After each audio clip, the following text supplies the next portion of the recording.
A gente tá vendo aqui o lance que o Saka perdeu, mas a gente tem que falar do outro lado, né?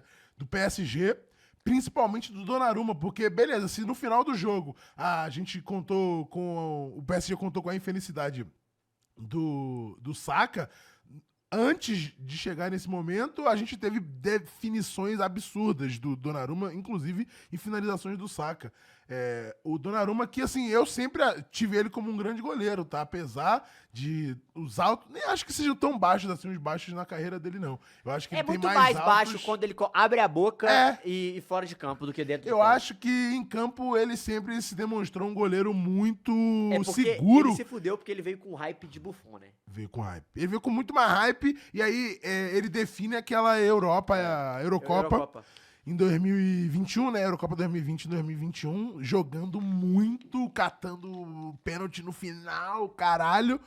E aí tem algumas eliminações, né? Aquela pro Real Madrid em 2022 e em outras questões que a galera acaba tirando e pegando no pé dele, muito também por essa questão, né? De como que ele saiu do Milan, das coisas que ele fala em algumas entrevistas, mas é bizarro como o Donnarumma é um goleiro seguro Constante do Donnarumma. e constante, né? Porque a gente, por exemplo, o Sommer, eu acho que essa foi a maior 26 anos do Donnarumma. a maior atuação do Sommer que eu vi em todos os jogos que eu já vi ele jogar, seja por seleção ou por clubes. O Donnarumma, eu já vi ele agarrando assim diversas vezes, pô. O Donnarumma, pra mim, eu discordo de você só num ponto, cara. Eu acho que ele era muito inconstante, ele passou a ser constante. Como assim? Ele, ele desabava psicologicamente, e não é com falhas. Entendi. Ele desaparecia do jogo, assim. E eu acho que hoje, ele é um cara que ele tá lá e sempre que a bola que precisa dele, ele aparece. Ele não quer mais esse holofote nele. Ele era o cara que chamava o Milan, falava o Milan dele, e era ele o alvo, assim, de mídia. Não, quando ele vai pro PSG PSG, ele vai junto com o Messi, com o Sérgio E Ramos. eu acho que esses caras podem ter feito mal pra ele. E eu acho que hoje, não tendo tanto repercussão assim, cara, ele tá virando a estrela sem ele querer. É a impressão Pelo que eu desempenho, tenho. né? Tá vendo a estrela pelo desempenho. E, tipo, e ele virou constante no que eu quero dizer. Ele falha muito menos, só que existe uma parada que. Qual é, cara? Eu sou fã do Sommer desde o Electro Hits. Pera aí, cara. Foi bem, foi bem. Mas assim, o Donnarumma, ele tem uma parada que é. Que pra mim é muito, muito louca, assim. Ele é muito bom debaixo do gol, mesmo sendo gigantesco. Ele é muito grande, só que ele é rápido, sabe? E ele faz uma defesa ontem, no chute do Saka, que é assustadora. Assustadora. E a gente tem que falar sobre ele, porque ele é um cara diferente. É um cara que vem se mostrando ser decisivo. Já decidiu uma Euro. Cara, é o que a gente fala, né? A carreira do goleiro, ó como é que a gente é. O Caio falou que, pô, na cabeça dele, ele só tem imagem boa do Donnarumma. Porque desde que ele ganha a Euro, ele dá um. Porque quando ele tava no Milan antes, nossa, ele era muito atabalhoado no sentido de falava demais, queria aparecer demais, era tratado como estrela, era cheio de dedo.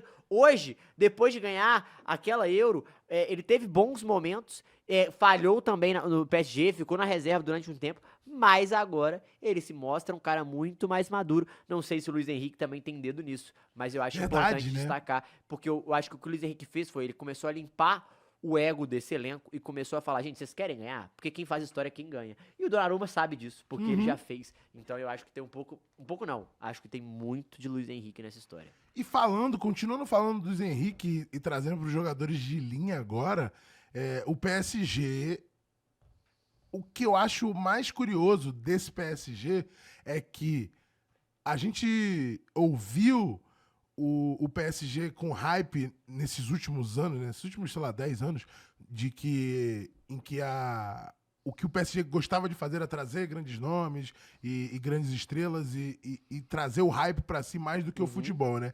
Esse PSG que a galera tem chamado de low profile, apesar de não ser, tem só demonstrado o seu poderio em campo, né? A gente tem visto o PSG sendo favorito aos jogos pelo que ele tem jogado em campo e não pelo nome que tá escrito atrás da camisa, né? Porque o PSG, nos últimos anos, tem sido isso, né? Tem Mbappé, tem Neymar, tem Messi, tem Sérgio Ramos, tem, sei lá, tem Verratti, pode decidir por causa dos jogadores que tinha no seu elenco ou nos seus 11 iniciais ou no banco, mas agora você tem um time que, principalmente por causa do seu técnico, mas muito pelo futebol que tem jogado, porque o PSG, ele foi maior, ele foi superior a todos os seus adversários no mata-mata. Foi melhor que o Liverpool, foi melhor que o Aston Villa, foi melhor que o Arsenal. Foi. Verdade. Não, e o campeão da Premier League, né? Não, vai, FA Cupzinho no mínimo é do PSG, porque algo que a gente trouxe até de outros campeões de Champions League, o próprio Real Madrid foi campeão, não sendo melhor do que Sim. nenhum dos seus adversários no mata-mata. O Barcelona foi melhor do que os seus adversários no mata-mata até a Inter e foi eliminado. Então, o ponto para trazer aqui é que não é um acaso. O PSG estar nessa final não é um acaso da acontecimento bola, que não é apareceu, uma coincidência. De fato, eles foram melhores do que todos os seus adversários e mostraram isso contra o Arsenal nos 180 minutos. Total. E pra mim, nome e sobrenome, Luiz Henrique. O Luiz Henrique, pra mim, hoje, é o melhor treinador do mundo. Não tenho o que falar sobre ele. Ele consegue otimizar os jogadores, ele consegue mudar táticas, ter variações. É um cara muito líder, que pra mim importa demais, e ao mesmo tempo ele sabe ser acolhedor. Ele é excelente nas coletivas, fala muito bem, é muito claro. A gente vê que ele é transparente, assim, sabe? Parece que ele é aquele cara mesmo. Então, eu acho que ele ganha os jogadores nisso, mas ele mostrou pro mundo, mas também pra diretoria do PSG, pros árabes, pros catares aí, quem que é, como faz futebol. Futebol se faz, primeiro, com um ótimo técnico, depois com uma ótima tática, e a partir disso você traz grandes jogadores. Não precisa, ou melhor, não é mais um time de um jogador só. Você pode ter, hoje é muito melhor você ter 11 ótimos jogadores do que 2 excepcionais e o time abaixo. Cara, é importante demais tá todo mundo girando no mesmo, na mesma fração, na mesma frequência ali, né? Tá todo mundo no mesmo... exatamente, no mesmo compasso, no mesmo nível de mentalidade, de foco. Eu acho que de objetivo, eu acho que é um pouco disso que ele traz pra esse PSG. E esse PSG tem respondido muito em campo. Tirou grandes adversários, tirou todos os ingleses. Além de tirar todos os ingleses, times muito importantes que muitas vezes era melhor que ele. Ele conseguiu, mostrou que não, mas ele conseguiu provar que não. Tanto com o Liverpool fora de casa, quanto o Aston Villa fora de casa, ganhou do Arsenal fora de casa e ganhou do Arsenal em casa e mereceu passar. Pra mim, é a melhor história dessa Champions League, tá? Não tenho o que dizer. História, roteiro, PSG é a melhor história e quem escreve essa história é o Luiz Henrique, o cara, o melhor treinador do mundo. Não tem jeito, e assim, você aí de casa vai, junto comigo, dar muita risada do Mbappé se o PSG for campeão no dia 31 de maio. Na Espanha eles lá em também vão rir, Munique. tá? Pelo que a gente viu no Rádio Marca. Pô, porque assim, o cara saiu do PSG pra ganhar a Champions, foi pro time campeão da Champions, o time dos sonhos dele, e literalmente na temporada seguinte...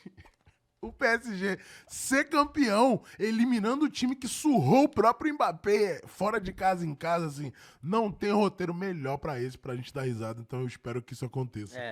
E será que vai ser, O quê? com isso, o Ancelotti saindo, será que vai ser Xabi Alonso? Eu acho que vai ser Thiago Alonso mesmo, tá? No Real Madrid. Vai ser interessante, tá? Vai ser Porque bem interessante. o Xabi Alonso, ele gosta de jogar com 3 zagueiros, cara. Mas pode ser muito interessante pra Mbappé e Vini, e Rodrigo, tá? Porque ele Se gosta o de Rodrigo jogar continuar, né? 2 caras por dentro. Ele gosta muito disso. Vamos ver.